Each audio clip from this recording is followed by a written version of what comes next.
Abra sua Bíblia no livro de João, capítulo 8. João, capítulo 8.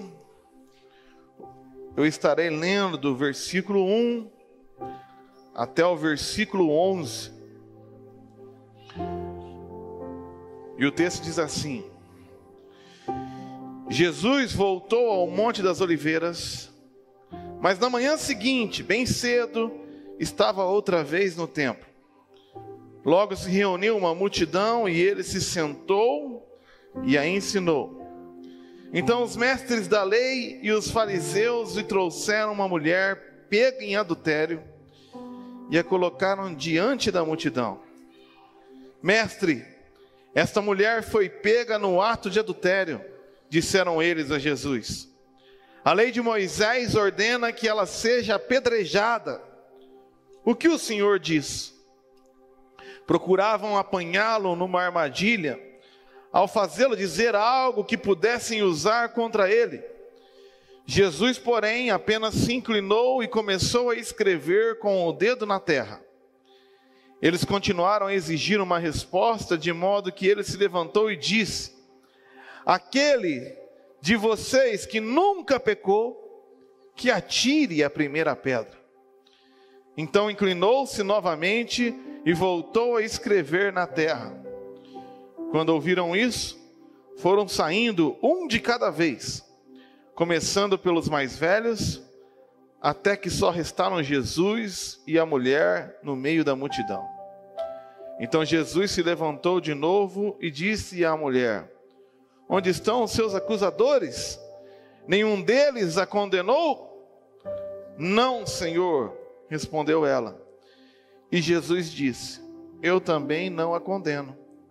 Vá e não peque mais. Palavra de Deus, amém? Hoje eu quero compartilhar com vocês uma mensagem com o título Encontros que Transformam. A maioria dos encontros que nós temos na vida tem o poder de nos transformar, seja para o bem, seja para o mal. Nesse fim de semana, eu estarei levando juntamente comigo, a minha esposa, a liderança dos ministérios, o Rui, o Louvor, o Tiago, o Arnaldo, o Joel, o Kaique, todos os líderes dos ministérios que já estavam envolvidos há algum tempo, para um encontro lá em Dayatuba, uma igreja batista chamada Red, que tem sido referência no Brasil inteiro, para que a gente tenha esse encontro com outra realidade, realidades maiores, realidades mais expansivas. E quando você tem essa imersão, geralmente a gente sai de lá impactado, né? Porque uma coisa é a gente ouvir falar, outra coisa é a gente estudar sobre, outra coisa é você ver. Uma coisa é você ver foto do Cristo Redentor, outra coisa é você olhar ele pessoalmente. É sempre muito bom a gente estar levando o pessoal para esses encontros de expansão, de realidade, de mente. Então esteja orando pelos irmãos. Nós estaremos indo na quinta-feira e ficaremos lá até no sábado, e no domingo nós estaremos aqui de volta para a ceia do Senhor. Vai estar também os líderes do Seminário do Sul, vai estar também os líderes da Junta de Missões Nacionais, vai estar alguns pastores dos Estados Unidos, e nós vamos ter esse encontro com eles lá. Mas existem alguns encontros que até chamam a atenção, mas não muda nada. Se alguém aí acompanhou nas redes sociais, segunda-feira fui para o Rio de Janeiro, concluí a gravação do treinamento que eu estou fazendo lá, que a gente irá ministrar para os pastores aí do Brasil. E é engraçado quando você pega um avião em Congonhas, ou em Santos Dumont, no Rio, ou em Guarulhos, que você vai encontrando os artistas. Você vai encontrando aqueles caras famosos que você só vê na TV. Eu estou parado na fila, de repente aparece na minha frente um cara cabeludo esquisito. Eu não sabia direito, pesquisei na internet. Cantor da MPB, Oswaldo Montenegro. Aí eu tirei uma selfie escondidinha assim para a Annelise. Olha quem está atrás de mim aqui. Nem sabe quem é. Aí de repente sai do avião o Roger Flores, jogador de futebol. Aí senta atrás de mim um cantor sertanejo com um monte de fã pedindo autógrafo. Eu nem sei quem é, até agora nem fui pesquisar. Cantor sertanejo não merece meu respeito. Até porque o cantor sertanejo está acabando com o nosso escudo aqui. Até quando vai ter show aqui nos domingos, tá? Aí agora eu descobri que tem a Expo Sertanópolis, né? Esses caras querem acabar com nós, cara. Maiara e Maraísa, de graça. E chuva é para acabar com a igreja mesmo, né? Falei, eu não vou nem tirar foto com esse miserável aí. Tô nervoso com o sertanejo. Aí me aparece Cláudio Duarte na minha frente. Assim. E aí você vai encontrando. Mas para falar a verdade, irmão, eu não ligo para isso não. Então para mim, ó, não que não sejam especiais, que sejam espetaculares, não que se propuseram a fazer, a ponto de serem conhecidos no Brasil, no mundo todo, mas para mim não faz diferença. Existem alguns tipos de encontro que me marcam mais. Por exemplo, depois de me encontrar com os jogadores, a seleção olímpica de natação para o time do Cuiabá, o time do... Eu saí daqui, domingo passado, quem acompanha futebol, o Londrina ganhou do São Bernardo, 1-0, foi?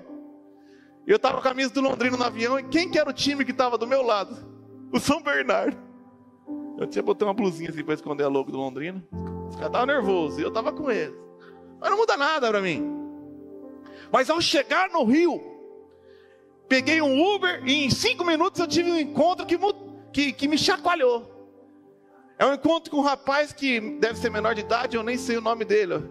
É um encontro com o bandido que assaltou o nosso carro. 3 minutos de Rio de Janeiro, já recebi um bem-vindo. Peguei o Uber, aí estava indo, passando na frente da Candelária, que eu só ouvi falar, mas que lugar horrível. E aí de repente o carro parou, o Uber querendo economizar no ar-condicionado, dirigindo com a janela aberta, o cara é mais louco que o Lobão. E aí eu vindo assim, de repente eu vi um trombadinha vindo naquela correria, eu já subi a janela correndo, salvei o meu. Mas ele foi na janela da frente, pum, no Uber. Bem-vindo ao Rio de Janeiro, cheguei. Um encontro que marca. Marca para o mal, mas marca. Mas existem encontros que marcam para bem, né? Uma semana fora de casa. E aí geralmente eu desço do avião, pego a carona com o Thiago. Nada contra, né, Thiago? Mas ontem minha família me buscou. Vê o avião. Olhei aquelas cabecinhas pequenininhas, tudo gritando. E você desce, encontra tua esposa, encontra teus filhos.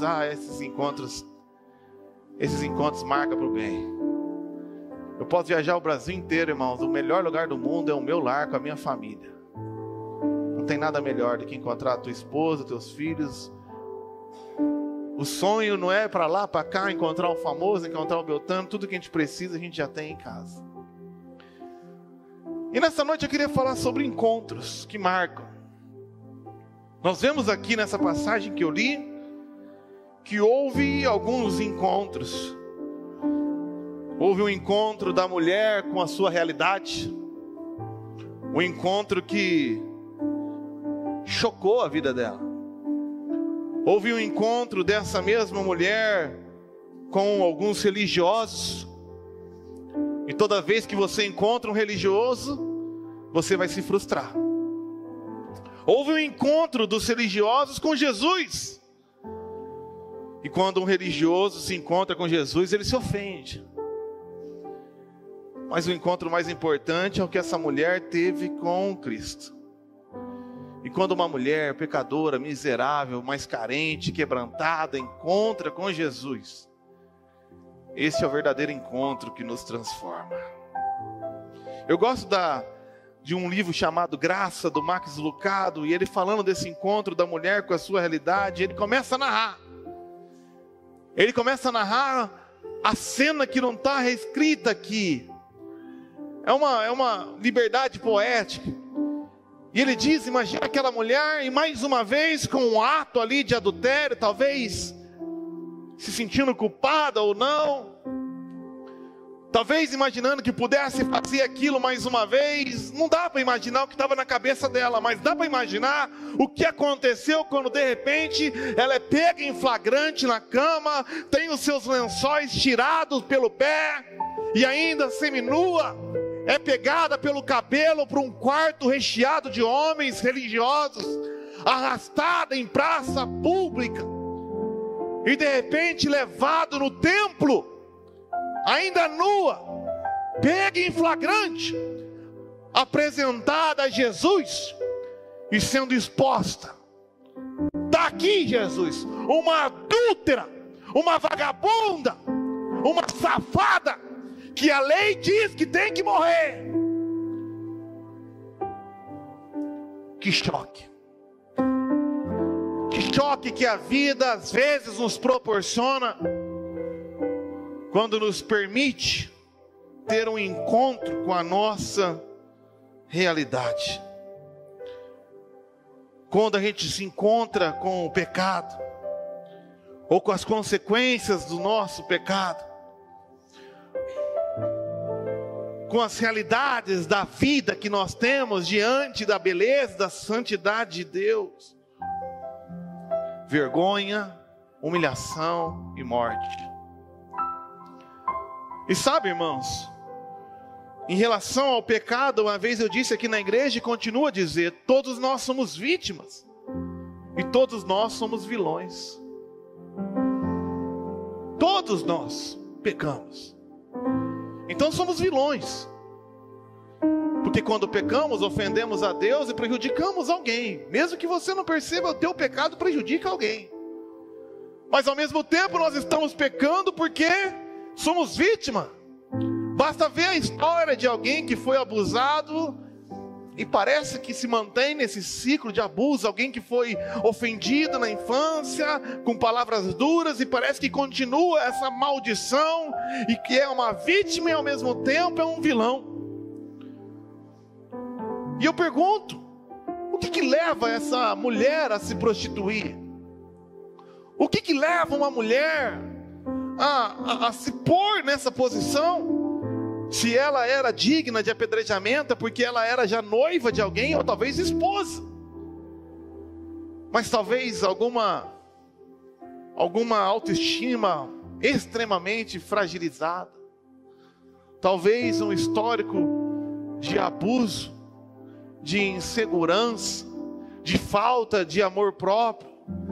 Talvez passou por traumas na infância absurdos, que formataram a sua mente de alguma maneira, e como uma vítima do pecado de alguém contra ela, ou dos pais, ou talvez até do próprio marido, ela se viu na situação de arriscar a própria vida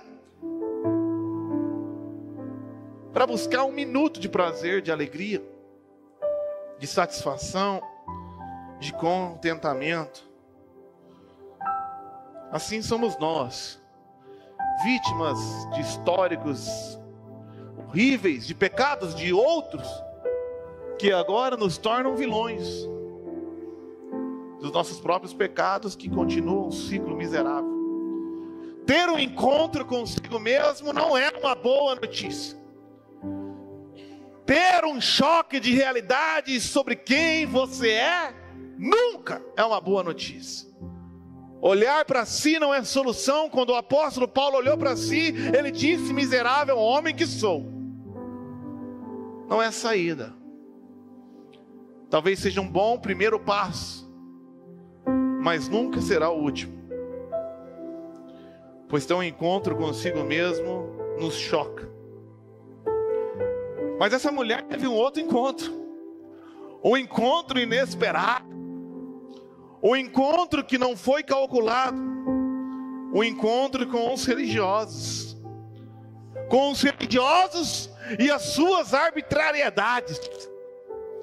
Pois ninguém comete adultério sozinho. E eu pergunto a você: onde está o marido?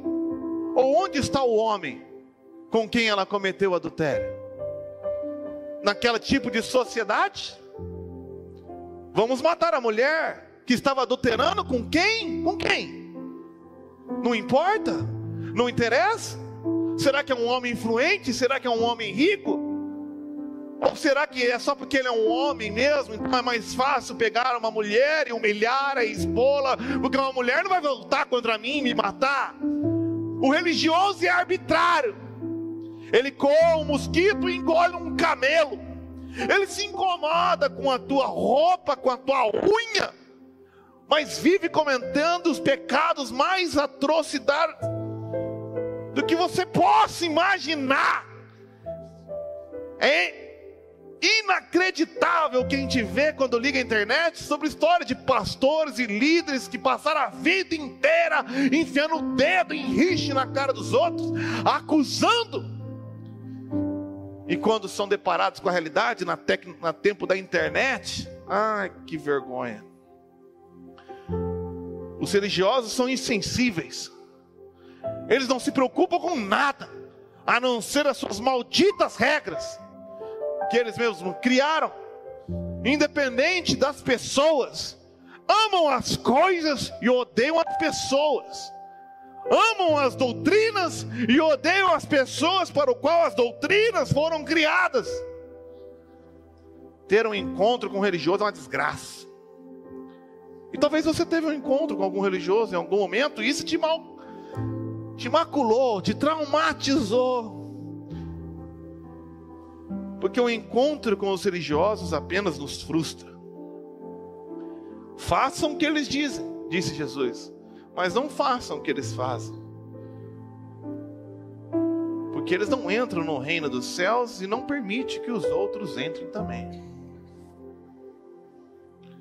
Você identifica um religioso quando a sua língua é cheia de acusação e a sua performance é de hipocrisia.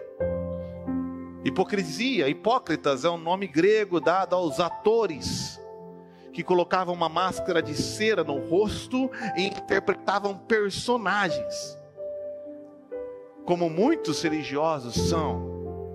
Interpretam um personagem. Você vê ele falando e diz: isso não é real. Querido, querida, a paz do Senhor, amado, é um personagem. Como que eu posso ser teu querido? Eu te conheço hoje. E você convive com ele. Até você pegar uma carona, entrar num carro, ver o bastidor dele, no casamento dele, e aí você vai descobrir quem o miserável é e vai se frustrar. Porque é um hipócrita. Não prega um evangelho sincero, ou seja, sincero. Não prega um evangelho que se expõe. Essa mulher falhou assim como eu tenho falhado também. Prega um teatro. E sempre tem plateia. Isso é o que mais é inacreditável. Mas esses religiosos, quando se encontram com Jesus, esses religiosos se ofendem. Trouxeram essa mulher porque tudo que um religioso sabe fazer é usar um ambiente eclesiástico para tentar pegar o outro, derrubar o outro, armar para o outro. Numa igreja, isso é inacreditável. E queriam usar a mulher para pegar Jesus em flagra. Porque se Jesus não apedrejasse a mulher, eles diziam: tá vendo? Jesus vai contra a lei de Moisés, e ele estaria em maus lençóis. Se Jesus apedreja a mulher, tá vendo? É um hipócrita. Prega amor, graça e misericórdia e matou. E com a sua sabedoria de religioso, achou que tinha alcançado o êxito. Pegamos o miserável. É agora que ele cai. Jesus tinha, como sempre tem, uma carta na mão e um trato especial com todo bando de hipócrita que se encontra sobre a face da terra. O texto diz que Jesus começou a escrever no pó. Grava essa expressão: escrever no pó. Muito vem se conjecturando ao longo dos 2000 anos sobre o que Jesus poderia ter escrito no pó. As pessoas chutam isso ou aquilo, não podemos ter certeza. Mas quando você olha a palavra no grego, o que está escrito ali é catagrafém. catagrafém, que significa, no português, escrever contra alguém. Catagrafém é escrever contra. Então a gente não sabe exatamente o que ele escreveu, mas a gente sabe que ele escreveu contra. Contra quem? Contra os religiosos. Ele escreveu no pó. E existem alguns insights que podemos ter, como por exemplo, eu quero que você abra aí na NVI, Jó 13, 26. Olha que interessante. Aqui em Jó 13, escrito em hebraico, nós vemos essa mesma construção etimológica da palavra escrever contra. E o texto diz assim: escreves acusações amargas contra mim, e trazes à tona os pecados da minha juventude. Jó 13, 26. Escreve acusações amargas contra mim, e trazes à tona pecados da minha juventude. Então talvez Jesus ali começou a escrever os pecados da juventude daqueles religiosos. Adultério também, mentira, roubo, enganação. E os discípulos e os religiosos ficaram olhando para aquilo, mas ainda insistindo, porque são hipócritas. Mas Jeremias 17, 13 talvez traga um acréscimo ainda mais a esse entendimento do catagrafém. Olha que coisa interessante. Ó Senhor, esperança de Israel, todos que te abandonarem sofrerão vergonha, e aqueles que se desviaram de ti terão os seus nomes escritos no pó, pois abandonaram o Senhor, a fonte de águas vivas. Terão os seus nomes escritos no pó, pois abandonaram o Senhor, a fonte de águas vivas. Jesus, no capítulo anterior, no capítulo 7, já contei essa história aqui, naquela festa dos tabernáculos, e no último grande dia da festa, quando era esperado que o Messias apareceria a eles e apresentassem a água viva, eles passavam 7 dias celebrando a festa, indo até o rio, pegando a taça, enchendo de água, trazia para o templo e cantava em cada degrau os salmos dos degraus. Cantavam salmos, andavam degrau, cantavam salmos, andavam degrau, e derramava essa água sobre o altar. Mas no último dia, eles iam até o rio e não pegavam água, e voltavam com a taça vazia, porque a profecia dizia que no último dia o Messias apareceria e ofereceria a água, a fonte de águas vivas. Então você lê João 7,37, quando diz: no último dia da festa, da grande festa, Jesus se levanta e fala: eu sou a água viva, aquele que crê em mim, do seu interior fluirão rios de águas vivas. Mas esses homens rejeitaram. Eles começaram a discutir entre si, até que chega no versículo 53, um texto muito usado para expulsar o povo de casa. E ele diz: então todos foram para as suas casas. Não aceitaram, rejeitaram a fonte de águas vivas. E quando Jesus volta para o templo, no outro dia, eles encontram essa mulher e usam-a para abandonar. Mas sofrerão vergonha. Aqueles que se desviarem de ti terão os seus nomes escritos no pó, pois abandonaram o Senhor, a fonte de águas vivas. Então, baseado nisso, eu acredito que Jesus escreveu ou o pecado dos miseráveis, ou o nome dos infelizes, como quem dissesse: quem é você, Ed Carlos, que cometeu o pecado X? Então ele se levanta e fala.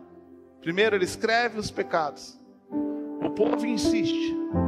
Então ele diz: então aquele que não tem pecado, atire a primeira pedra. E ele vai lá no pecado: adultério, João; mentira, José. E todo fariseu conhecia a lei de cor. E a igreja não é lugar para gente santa. A igreja é lugar para pecador arrependido. E o inferno não é o lugar daqueles que pecaram, porque se assim fosse, todos nós estaríamos lá. O inferno é o lugar daqueles que pecaram e não se arrependeram. Então nós chegamos ao encontro que de fato importa. O encontro que eu e você esperamos ter nessa noite. O encontro com Cristo Jesus. Pois quando encontramos com Jesus, encontramos misericórdia. Quando encontramos com Jesus, encontramos perdão. Quando encontramos com Jesus, encontramos restauração do nosso propósito. Moça, ninguém te condenou? João 3,17 diz que o Pai enviou o Filho não para condenar o mundo, mas para salvá-lo por meio dele. Jesus não veio para condenar, ele veio para nos salvar da condenação que a gente mesmo se impôs. Por isso aquele que crê não será condenado, aquele que crê já está. Ninguém te condenou, porque Jesus não diz que aquele que não tem pecado não atire nenhuma pedra. Ele diz: aquele que tem pecado, que atire a primeira. Pode deixar assim mesmo, que atire a primeira. Aí ele não falou nada da segunda. Quem não tinha pecado naquela roda? Jesus. Era hora de Jesus pegar a pedra e tacar na cabeça da mulher. E aí eu, como pecador, tenho autorização para tacar a segunda. Mas uma coisa que Jesus ensinou para esses religiosos, e ensina para mim, e ensina para você, é que mesmo ele sendo santo, justo e bom, infalível, ele não atirou a primeira pedra. Ninguém te condenou, nem eu. E restaurou um propósito: vá e não peques mais. Vá e não peques mais. Isso é libertação. Isso é vida em abundância. João 8,36 diz que se o Filho vos libertar, verdadeiramente sereis livres. Pois o diabo vem para matar, roubar e destruir, mas eu vim para que vocês tenham vida, e vida em abundância. E não existe vida em abundância preso nas garras do pecado. Que vida em abundância é essa que a mulher precisa procurar numa satisfação de 2 minutos no braço de outro? Algum propósito para a sua vida? Que vida em abundância há na vida de um homem que vive atrás de micros prazeres inúteis, acompanhados de um peso terrível de depressão? Isso não é vida, isso é o que o diabo quer. Ele quer matar os seus sonhos, ele quer roubar o seu propósito, ele quer destruir a sua vida.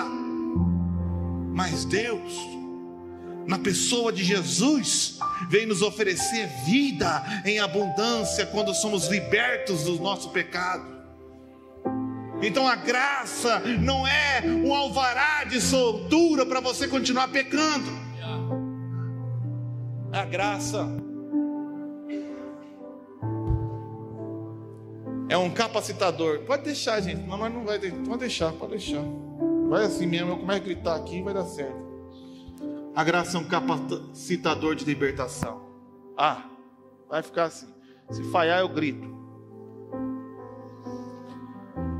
Pois quando nós encontramos com Jesus, o encontro com Cristo nos transforma. Mas quando você encontra com Deus, você tem 2 escolhas, irmão. Você pode resistir, como os religiosos fizeram, ou você pode se arrepender, como essa mulher aparentemente fez.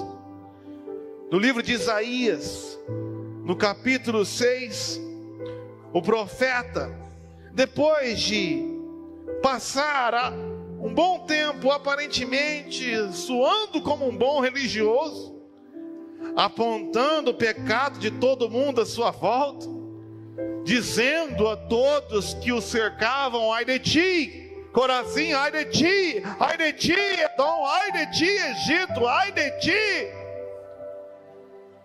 Tem no capítulo 6 um encontro com a glória de Deus. Ele é um profeta, sobrinho do rei, muito bem protegido ali na família, para poder enfiar o dedo na cara de quem ele quisesse. Teve uma experiência quando seu tio morreu. Ele diz assim: no ano em que o rei Uzias morreu, eu vi o Senhor, e ele estava sentado em trono alto, e a borda do seu manto enchia o templo, e acima dele havia serafins, cada um com 6 asas, com 2 asas cobriam o rosto, com 2 cobriam os pés, e com 2 voavam, e diziam em alta voz uns aos outros: Santo, Santo, Santo é o Senhor dos exércitos, toda a terra está cheia da sua glória. E as suas vozes sacudiam o templo até os alicerces, e todo o edifício estava cheio de fumaça. Então eu disse, no encontro com a glória de Deus e com a sua realidade, eu disse: estou perdido, é o meu fim, pois sou um homem de lábios impuros, e vivo no meio de pessoas de impuros lábios, e os meus olhos, porém, viram o Rei, o Senhor dos exércitos. Mas ao mesmo tempo que ele se encontra, ele se quebranta, ele se arrepende, ele para de apontar o dedo para o outro e aponta para si. Antes era um ai de ti, agora é ai de mim, porque sou pecador. Sim, tudo que ele falou antes é verdade. Ele vivia no meio de um bando de pecador, mas até ter um encontro com Deus, ele não percebeu que ele era miserável também. Então não está negando o pecado dos que o cercam. Vivo no meio de um povo pecador, mas eu tenho lábios impuros. Então quando ele tem um encontro com Deus e se quebranta, um dos serafins voou em minha direção, versículo 6, trazendo uma brasa ardente que ele havia tirado do altar com uma tenaz. Tocou os meus lábios com a brasa e disse: veja, esta brasa tocou os seus lábios, sua culpa foi removida e seus pecados foram perdoados. Glória a Deus. Quando encontramos com Cristo e confessamos os nossos pecados, Ele é fiel e justo para nos perdoar, e o melhor de tudo, nos purificar de toda imundícia. Agora Ele está perdoado, agora Ele está purificado, e agora Ele encontra o seu propósito. Então ouvi a voz do Senhor perguntando, versículo 8: quem enviarei como mensageiro a esse povo? Agora você pode ser um mensageiro desse povo. Quem irá por nós? Porque agora você não vai mais por você, você está indo por mim. Agora você se entendeu. Agora você é um porta-voz. Agora você não usa a oportunidade que tem para vomitar suas opiniões. Agora que você está morto com Cristo e foi ressuscitado com Ele, agora que não vive mais você, mas é Cristo que vive em você, agora, arrependido, quebrantado, você pode ir por nós. E então eu respondi: aqui estou, envia-me a mim. Então o Senhor disse: então agora vá e diga a este povo. O encontro com Deus, quando você é quebrantado, nos traz perdão dos pecados, purificação das nossas misérias e um retorno aos nossos propósitos. Por isso o encontro com Cristo nos transforma. Pedro uma vez teve esse encontro. Quando foi confrontado com a sua realidade, lá atrás não aceitou. Arvorando ser melhor do que os outros, disse que iria com Cristo até na morte. Então Jesus falou a real para ele: antes que o galo cante 3 vezes tu me negarás. E assim ocorreu. Pedro, chocado com a sua realidade, voltou a fazer aquilo que julgava que sabia. Voltou a pescar. Mas é engraçado que toda vez que a Bíblia mostra o Pedro, o pescador, pescando, ele não sabe pescar porcaria nenhuma. Sempre dependeu da graça de Deus, nunca percebeu. Tudo que nós fazemos, irmãos, seja a profissão que você tiver, seja o talento que você tiver, seja a habilidade que você tiver, seja você crente ou não crente, é um favor gracioso de Deus. Se Ele tira a mão, acabou, você não presta nem para trabalhar. E Pedro tentou fugir. Vou usar minhas habilidades. E levou a galera com ele. E sem o favor de Deus não pescou nada.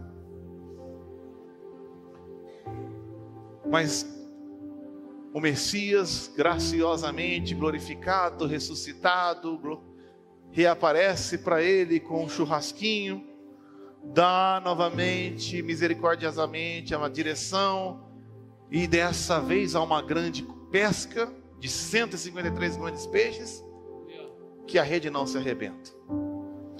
Então ele traz Pedro ao seu lado e o confronta com a sua realidade. Pedro, tu me amas no ágape? Pedro responde: tu sabes que eu te amo, filéu. Alguns teólogos insistem que não há diferença, outros que sim. Eu sou dos que dizem que sim, porque ágape é amor incondicional, filéu é amor condicionado. Filéu é de amigo, eu gosto de você porque você me faz bem. A partir do momento que você não me faz bem, eu não gosto mais. Ágape é amor incondicional. Eu te amo, não importa o que você faça. Deus nos ama ágape. Nós amamos Ele, filéu.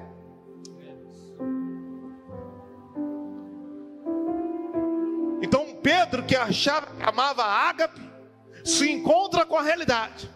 Mestre, tu sabes que eu te amo, mas é filéu. Se o bicho apertar, eu fujo. E ele fica triste. Porque Jesus pergunta de novo: Pedro, você não me ama incondicionalmente? Pedro responde: tu sabes que eu te amo condicionado. Então, numa terceira vez, Jesus cede e pergunta para ele: Pedro, você me ama, filéu? E Pedro, entristecido, o texto diz assim, João 21. Pedro, entristecido, responde: tu sabes que eu te amo, filéu. Mas quando ele tem um encontro com essa realidade, e ele não está encontrando um religioso hipócrita, e se alguém poderia ser religioso é Jesus, porque ele não é hipócrita, ele viveu sem pecado algum, morreu, venceu a morte, ressuscitou. Ele ainda assim encontra o seu propósito, mesmo você sendo um miserável, pobre, cego, nu, pecador, que me ama condicionado. Pedro, apacenta as minhas ovelhas. Volte para os seus propósitos.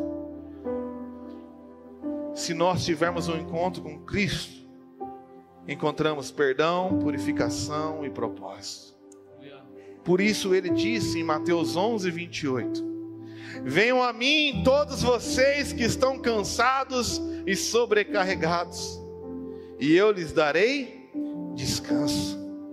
Tomem sobre vocês o meu jugo, deixem que eu lhes ensine, pois sou manso e humilde de coração, e encontrarão descanso para a vossa alma. Pois o meu jugo é fácil de carregar, e o meu fardo que lhes dou é leve. Venha até Cristo Jesus nessa noite. Tenha um encontro com Cristo. Para concluir, eu estava preparando para vir, nem estava no script, e folheando ali algumas notícias. Eu vi a história de um casal que estava noivando no KFC. Alguém viu isso? O casal estava noivando no KFC, aquela rede popular de frango. frito e batata na África. E ele, com a sua simplicidade, a sua pobreza, a sua limitação financeira, naquele simples restaurante, se ajoelha diante da sua noiva e pede ela em casamento. Acontece que do lado de fora tinha uma jornalista famosa, lá na África do Sul, arrogante, hipócrita, miserável, que filmou a cena e tuitou: olha que homem sem classe, olha que miserável, quão triste será a vida dessa mulher que está aceitando se casar com um infeliz que a pede sem classe nenhuma em casamento num restaurante do KFC.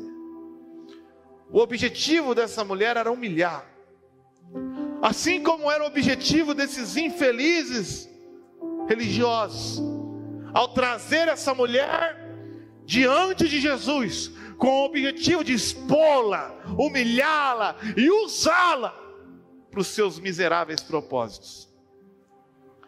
Então, aquilo viralizou. E olha que coisa interessante. O KFC falou para eles: pode escolher o casamento que for, porque a comida nós vamos pagar. E a Coca-Cola olhou para aquilo e tuitou: qualquer bebida não alcoólica que tiver no casamento é por conta nossa. E uma rede de hotéis chamado Kulula divulgou: escolha o melhor resort 5 estrelas que vocês terão 5 dias da melhor lua de mel que alguém pode ter na face da terra. E a Audi viu aquilo e falou assim: esses caras não podem ir para um casamento qualquer, de qualquer maneira, então nós enviaremos o nosso melhor carro com o motorista executivo para guiá-los nesses 5 dias, nessa grande lua de mel. E uma empresa chamada Bildor, que eu não conheço, ofereceu para eles um dos anéis de diamante mais caros que tinha no seu catálogo. E eles tiveram um casamento simplesmente espetacular. Porque quando Deus quer abençoar, até quem quer atrapalhar acaba ajudando. O objetivo dos religiosos era expor e constranger a mulher, mas o que eles conseguiram foi levar essa mulher a um encontro com Jesus, que transformou a vida dela, revolucionou a sua vida. Talvez você chegou aqui frustrado, ferido, envergonhado. Talvez você veio numa reunião chuvosa como essa, saiu da sua casa, a fim de encontrar um consolo, uma resposta, porque o diabo te humilhou nessa semana. Te humilhou através da ação de alguém, outra vez da sua própria miséria. Mas eu quero dizer que Deus faz com que todas as coisas cooperem para o bem. E que até mesmo as nossas falhas podem ser usadas por Deus para nos trazer ao encontro que transforme as nossas vidas. Coloque-se de pé. Feche os seus olhos. Se apresente agora diante de Deus. Você saiu da sua casa não para uma simples reunião religiosa, não para cumprir uma tabela na escala do louvor ou do ministério infantil, não para bater um ponto em determinada instituição. Você foi trazido aqui para ter um encontro com Cristo, com o Verbo vivo, mediante a sua palavra ministrada pelo seu Espírito. E Ele está aqui nessa noite. Talvez, obviamente, você já teve encontro com a sua realidade miserável, pecadora.